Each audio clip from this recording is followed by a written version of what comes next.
Buenas noches, soy Ana María Lomelí y estamos al filo. Por sus venas corre un legado de tradición política. Desde muy pequeño fue testigo de largas reuniones en su casa con los principales actores de la época. Isidro Fabela, fundador del grupo Atlacomulco, fue inspiración para su padre y para él. Abogado y maestro por convicción. Entre los cargos públicos que ha ocupado, ha sido presidente municipal, subsecretario de Estado, gobernador del Estado de México y senador. Está casado y tiene 3 hijos, es deportista y amante de los boleros. Esta noche, al filo, César Camacho, dirigente nacional del PRI.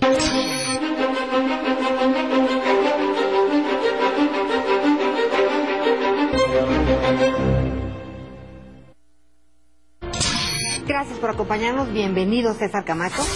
Estamos al filo. Pues que no sea al filo de la navaja. No, veamos al filo cómo nos va. El grupo Atlacomulco, mito o realidad. No, es un estilo Atlacomulco de hacer política, donde hay cuidado de las formas, respeto a las personas y respeto a la autoridad de quien la ostenta. El gobernador es el gobernador y nos reunimos a su alrededor. Tenías una columna que titulaste Los dichos y los hechos. Si Efectivamente. No me equivoco. ¿Qué es, César Camacho? ¿Dichos o hechos? Pues soy dichos porque hablo como parte de mi trabajo, pero quiero ser más hechos porque son los que a la gente realmente la conmueven. Hablando de los hechos, ¿es difícil lograr objetivos cuando hay política de por medio? Más bien la política es un instrumento necesario para hacer las cosas bien, porque la política es escuchar, entenderse, construir un espacio en común para que todos nos sintamos cómodos. Ha sido presidente municipal de Metepec, ha sido gobernador del Estado de México, senador, ahora líder nacional del PRI. En tu Twitter constantemente vemos que haces referencia a los valores de la nación. ¿Cuál es el principal valor con el que te has manejado en tu carrera política? ¿La libertad, la generosidad o la honestidad? Como valor compartido, la libertad. Soy alguien que haría, yo diría que todo en términos públicos por la libertad, por hacer valer la mía y por hacer que se respete la de los demás. Creo que el hombre no acaba de serlo totalmente si no es alguien libre. En tu carrera política, por ejemplo, como gobernador, ¿con qué te quedaste ganas de hacer? ¿Qué te faltó por hacer en el Estado de México? Cuando hablas y dices cosas y hay gente que tiene cara de nada, como una señora que dice, oiga, pero mire, he dicho esto y aquello, me he comprometido, es que ya no creo en nada. Eso es terrible, es un balde de agua fría.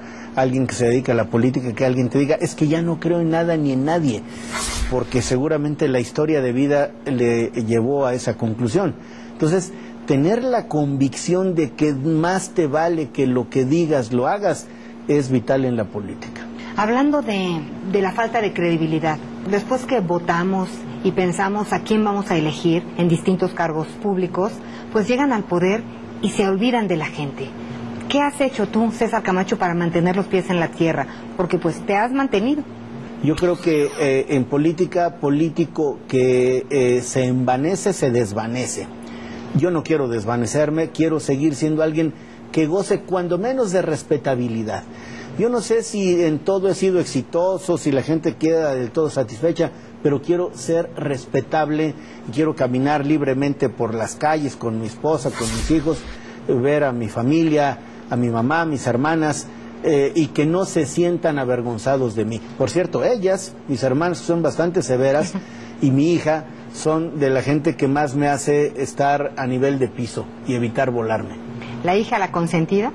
Los 3 son mis consentidos, pero con ella tengo una relación singular, quizás por ser de sexos opuestos. Ella además estudia Derecho, como yo estudié, y estoy muy cerca de ella y me veo mucho en ella, me reflejo mucho en ella. Es muy estudiosa, es muy trabajadora, es muy responsable y muy tenaz. Y tu hijo mayor es regidor de Metepec. Sí, como, mi hijo mayor. Como en sus tiempos fue su abuelo, como pasaste también por ahí. Efectivamente, es cierto. Sientes? Él está muy entusiasmado y yo lo respaldo, lo impulso. E hicimos un pacto original que él sabe que yo estoy a sus órdenes, que yo puedo ayudarle cuantas veces quiera, pero que yo no preguntaré, ni me inmiscuiré, ni opinaré, salvo cuando él me pide opinión, y creo que no lo he hecho nunca. Por supuesto, me encanta, lo quiero, lo admiro y quiero que le vaya muy bien. Hay muchos jóvenes que nos están viendo. ¿Cómo los inspirarías para que se involucraran en la vida política de nuestro país? Que piensen y que crean en su propia capacidad de transformación. Yo lo que creo es que cada quien tiene que echar mano primero de su propio activo, de su capital, que es uno mismo. Y uno mismo tiene que serle fiel, tiene que ser fiel a sí mismo, y que no se detengan, que piensen, que imaginen, que sueñen y que vayan por ello. Hablabas de libertad y de credibilidad. ¿Qué daño le hace a la política la corrupción? Creo que eso no solo hay que combatirlo, hay que condenarlo y bueno, los malos políticos tienen que ser desplazados, pero la política es tan noble, es tan digna que ni esos malos políticos le deben hacer daño. ¿Cómo se negocia en el pacto? ¿Qué se negocia? Yo he descrito al pacto como una incubadora de acuerdos. O sea, vamos haciendo que prosperen, vamos a generar condiciones para que vayan emergiendo.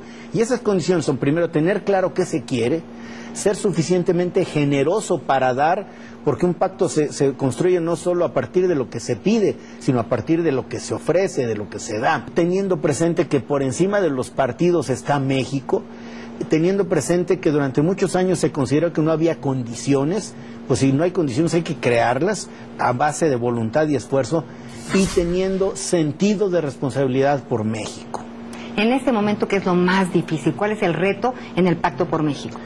Quizás ponernos de acuerdo en las reformas económicas, porque son reformas en las que en lo general todos creemos. Hay que detonar este potencial tan grande que tiene México, pero la manera concreta de decir cómo lograrlo no necesariamente es la misma. Nuestro reto es construir un espacio en el que todos advirtamos que algo pusimos, que algo aportamos, que somos también capaces de entender que hay otro u otros que piensan distinto y que eventualmente tienen la razón. Negocias en tu casa, negocias con oposición, y al interior de tu partido, ¿cómo está la cosa? También, y yo creo que en el partido tenemos una buena manera de procesar los asuntos pendientes, que es escuchándonos y dándole mucho tiempo a ese ejercicio hasta que somos capaces de ponernos de acuerdo, porque una vez que lo hemos logrado, todos honramos nuestros compromisos y somos, lo digo con enorme satisfacción, una especie de monolito. Somos fuertes porque estamos unidos. Un elemento cohesionador que me enorgullece en decir es el liderazgo de Enrique Peña Nieto, nuestro presidente, que además es un hombre generoso y apto para hacer política. Tenemos aquí un boleto de viaje para que saliendo de aquí César Camacho diga, con permiso, me voy. ¿A qué lugar te gustaría visitar? ¿Uruguay, Italia o China? Como expresión de gusto personal, me gusta mucho Italia. Yo iría a Italia, iría a Roma, caminaría por la ciudad, comería mucho, aunque después tuviera que hacer doble jornada deportiva. ¿Y cómo convencerías a los inversionistas italianos de que vinieran a nuestro país? Hablando de la mano de obra, es una mano de obra, diríamos, para poderse presumir en el mundo. Y otra cosa que es la certeza jurídica que estamos construyendo, aquí sí lo digo, en la política, en el gobierno, para que los inversionistas sepan que sus inversiones están a buen recaudo, que están seguras, que va a haber paz, orden laboral, que van a encontrar un sitio donde sus inversiones van a florecer. Mencionaste lo de la mano de obra. ¿Cómo crear más empleos? Creo que hay que detonar ese potencial enorme que se tiene generando condiciones atractivas para los inversionistas. Creo que algo que va a ocurrir, espero, en los días y semanas por venir, es la apertura del sector energético. México, los mexicanos somos dueños de los recursos naturales que están allá abajo en el subsuelo, en eso que los especialistas llaman aguas profundas y ultraprofundas, pero tenemos, sí, es nuestro pero está lejos, es nuestro pero no podemos disponer de él. Y Pemex, el gobierno, no puede explorar, explotar solo. Por eso nosotros somos quienes, empujando, impulsando, secundando la propuesta del presidente Enrique Peña, queremos que haya esa posibilidad sin que el Estado mexicano pierda la rectoría y participándole de alguna utilidad razonable a los inversionistas, pero que el pueblo mexicano, el gobierno, destine al pueblo mexicano la mayor parte de estas ganancias, que es a lo que se llama la renta petrolera.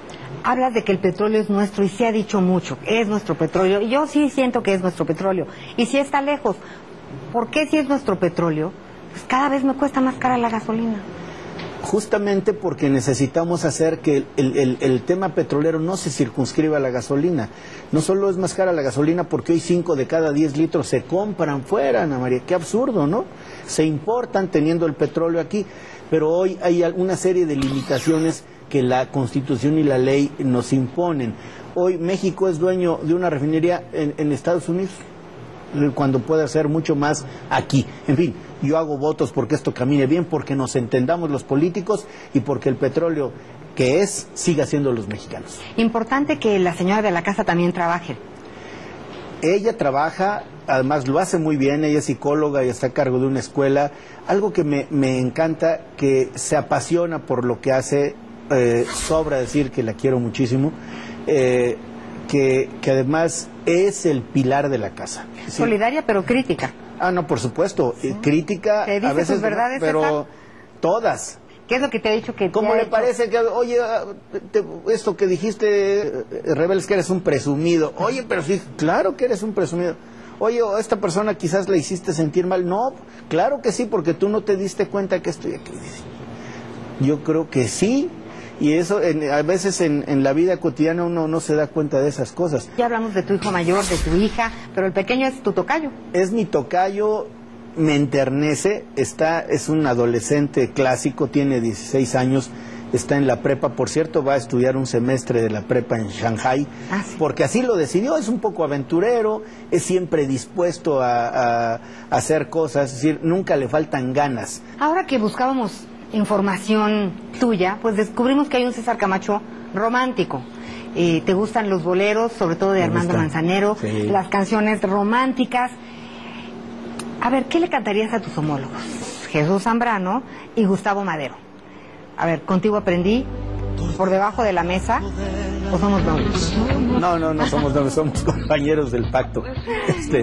A lo mejor tendría, no se me ocurre, pero bueno. Sobre todo ahora que estamos en estas épocas de negociaciones fundamentales. Yo creo que, aunque hay una canción muy antigua, ese pacto no es con Dios. Este pacto sí es entre gente decente, entre gente que quiere a su país por encima de los partidos. Y esta canción de que hay acuerdos políticos que se realizan por debajo de la mesa, ¿así es? Bueno, a veces hay que ser discreto, ¿no? No hay que mantener cosas en secreto, pero a veces para la viabilidad de los acuerdos hay que ser discreto, porque cuando se anuncian prematuramente las cosas pueden no salir. Jugamos al filo, ¿verdadero o falso? A ver, ¿los dinosaurios están extintos? Falso. ¿César Camacho visceral? No, falso. ¿Arturo Montiel amigo? Sí. ¿Verdadero? Verdadero. ¿César Camacho enamorado? Sí, verdadero. ¿Camacho para presidente? Ya soy. Pero presidente. Soy presidente del PRI. ¿Y reforma política moneda de cambio? No, falso. ¿César soñador? Sí, verdadero. César Camacho, ¿qué le deseas a México y a los mexicanos para el 2014? Muchas oportunidades para crecer, para realizarse, para desarrollarse y una vida en paz. En paz en lo público, en paz en su familia y paz interior. Muchas gracias por habernos acompañado, César Camacho. A ti, gracias. Y muchas gracias a ustedes. Buenas noches y recuerde que estamos en @alfilo.tva. Gracias.